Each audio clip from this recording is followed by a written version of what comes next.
Hi hello welcome to competitive cracker. Competitive ക്രാക്കറിന്റെ പുതിയൊരു വീഡിയോയിലേക്ക് സ്വാഗതം. ഞാൻ പ്രശാന്ത്.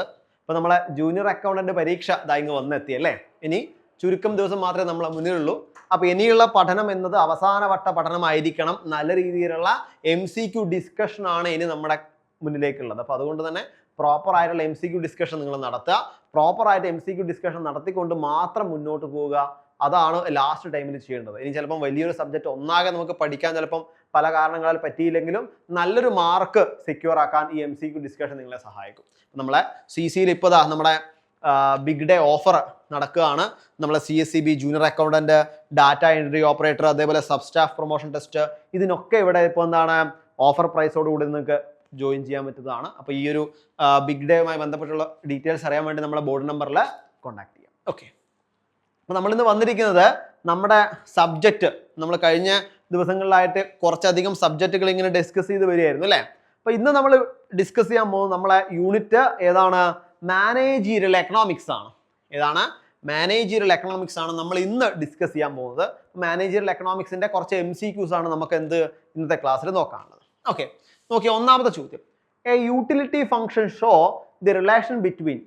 ഒരു യൂട്ടിലിറ്റി ഫംഗ്ഷൻ ഏത് തമ്മിലുള്ള റിലേഷൻ ആണ് അവിടെ സൂചിപ്പിക്കുന്നത്? നോക്കിയേ, the amount of goods consumed and a consumer utility, income and a consumer utility, price and consumer utility, then maximum utility and the price and income facing a consumer. 4 option ഇവിടെ തന്നിട്ടുണ്ട്. ഇവിടെ ഏതാ ചോദിച്ചിരിക്കുന്നത്? Utility function ആണ്.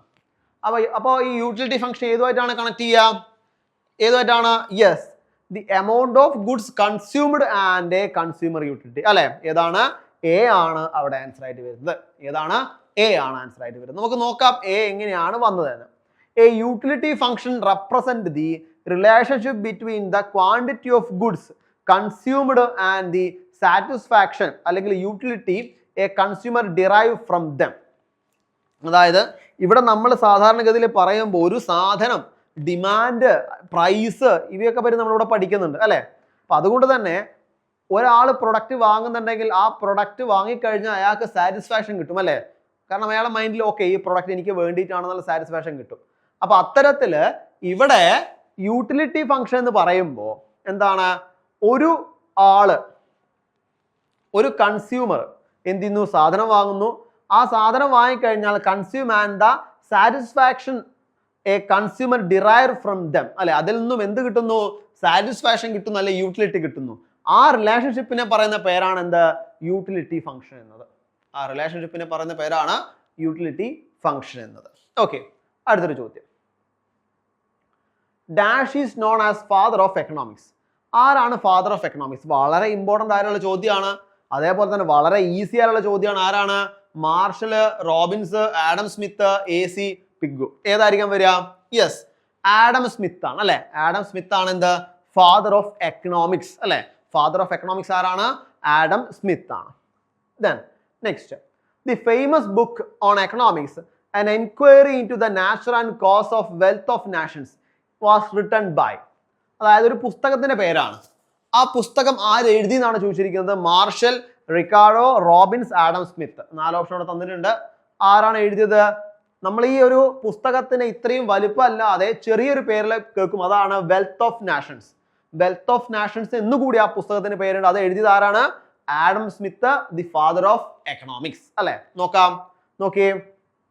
The famous economic book an enquiry into the nature and cause of the wealth of nation was written by Adam Smith in 1776. 1776 This work laid the foundation for classical economics, introducing idea like the division of labor, free market and the invisible hand.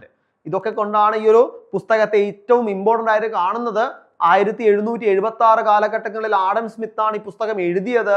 ഈ പുസ്തകമാണ് പിന്നീട് എക്കണോമിക്സിന്റെ, ഒരു classical എക്കണോമിക്സിന്റെ ഫൗണ്ടേഷനായി മാറിയ പുസ്തകവും എന്ത് തന്നെയാണ്? ഈ ഒരു പുസ്തകമാണ് ആഡം സ്മിത്തിൻ്റെത്. ഓക്കെ, അടുത്തത് വെൽഫെയർ അല്ലെങ്കിൽ neo classical definition of economics is given by. ആരായിരിക്കും തന്നത്? JB say, Lionel Robinson, Adam Smith, Alfred Marshall. അതായിരിക്കും നിയോ ക്ലാസിക് അല്ലെങ്കിൽ വെൽഫെയർ ഡെഫിനിഷന്റെ ഉപജ്ഞാതാവ്. യെസ്, ആൽഫ്രഡ് മാർഷൽ ആണ്. ആരാണ്? ആൽഫ്രഡ് മാർഷൽ ആണ് ഈ ഒരു നിയോ ക്ലാസിക്കൽ അല്ലെങ്കിൽ വെൽഫെയർ ഡെഫിനിഷന്റെ ഉപജ്ഞാതാവ്. നമുക്ക് നോക്കാം എന്താണെന്നുള്ളത്. ഓക്കെ, ദി വെൽഫെയർ അല്ലെങ്കിൽ neo classical definition was of economics focused on human welfare and the study of wealth in relation to it. അല്ലെ, ഇവിടെ വെൽഫെയർ ഡെഫിനിഷൻ അല്ലെങ്കിൽ നിയോ ക്ലാസിക്കൽ ഡെഫിനിഷൻ പ്രധാനമായിട്ടും ഫോക്കസ് ചെയ്യുന്നത് നമ്മളെ ഹ്യൂമൻ വെൽഫെയറും അതുമായിട്ട് ബന്ധപ്പെട്ടുള്ള വെൽത്തും തമ്മിലുള്ള റിലേഷൻഷിപ്പിനെയാണ് എന്ത് ചെയ്യുന്നത്, നോക്കിക്കാണുന്നത്.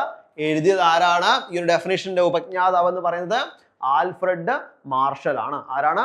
Alfred marshal. Okay, then next, Alfred Marshall defined economics is a study of mankind in the ordinary business of life. It examines that part of individual and social action which is most closely connected with the attainment and use of material welfare. അല്ലേ, ഈ ഒരു definition കാണുമ്പോൾ നിങ്ങൾക്ക് എന്തെങ്കിലും ഓർമ്മ വരുന്നുണ്ടോ? ഈ ഒരു ഡെഫിനിഷൻ കാണുമ്പോൾ എന്തെങ്കിലും ഓർമ്മ വരുന്നില്ല, ഞാൻ പറഞ്ഞുതരാം. ഒരിക്കൽ ഒരു TV ചാനൽ ഷോയിൽ വെച്ച് ജഗദീഷ് എക്കണോമിക്സിന്റെ ഒരു ഡെഫിനിഷൻ ചോദിക്കുന്നുണ്ട് അല്ലെ ഒരു കുട്ടീനോട്. അപ്പൊ ആ ജഗദീഷ് പറഞ്ഞ അതേ ഡെഫിനിഷൻ ആണിത്. അത് ആൽഫ്രഡ് മാർഷൽ പറഞ്ഞ ഡെഫിനിഷൻ ആണ്. നിങ്ങൾ ഓർക്കുന്നുണ്ടാവും. അതാ, economics is A study of mankind. Economics is a study of mankind in the ordinary business of life.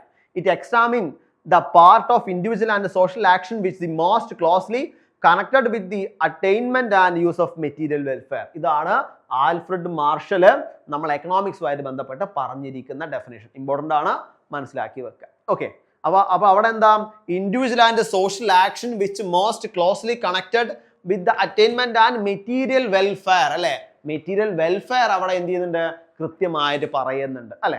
Okay, അടുത്ത് നോക്കിയേ, the income elasticity of demand is -4. എന്താണ് അവിടെ ഇൻകം ഇലാസ്റ്റിസിറ്റി നമ്മൾ പഠിക്കുന്നുണ്ട്. അപ്പൊ അവിടെ -4 ഏതാ? പോസിറ്റീവ് ഗുഡ് ആണോ, നോർമൽ ആണോ, ഇലാസ്റ്റിക് ആണോ, ഇൻഫീരിയർ ഗുഡ് ആണോ? ചോദിക്കൂ, ഏതാണ് വരിക? അവിടെ നെഗറ്റീവ് ഏതാണ്? ഇൻഫീരിയർ ഗുഡിനാണ്. ഏതാണ്? ഇൻഫീരിയർ ഗുഡിനാണ് അവിടെ വരിക. നോക്കി, എന്തുകൊണ്ട് വരുന്നു നോക്കൂ. എന്താണ് income elasticity? Negative income elasticity എന്താണ് നോക്കിയേ. Income elasticity of demand measure how demand change with income. Income elasticity of demand എന്താ, എങ്ങനെയാണ് how demand change with income, എങ്ങനെയാണ് എന്ത് ചെയ്യുന്നത്, ഡിമാൻഡ് ഇൻകമായിട്ട് ബന്ധപ്പെട്ട് അവിടെ ചേഞ്ച് ചെയ്യുക, അത് മെഷർ ചെയ്യാണ് അവിടെ എന്ത് ചെയ്യുന്നത്, ഇൻകം ഇലാസ്റ്റിസിറ്റി ഓഫ് ഡിമാൻഡ്. അതേപോലെ negative income elasticity, demand decrease when income rise. അല്ലെ, സാധാരണഗതിയിൽ എന്താണ് ഇവിടെ അങ്ങനെയല്ല വേണ്ടത് അല്ലെ.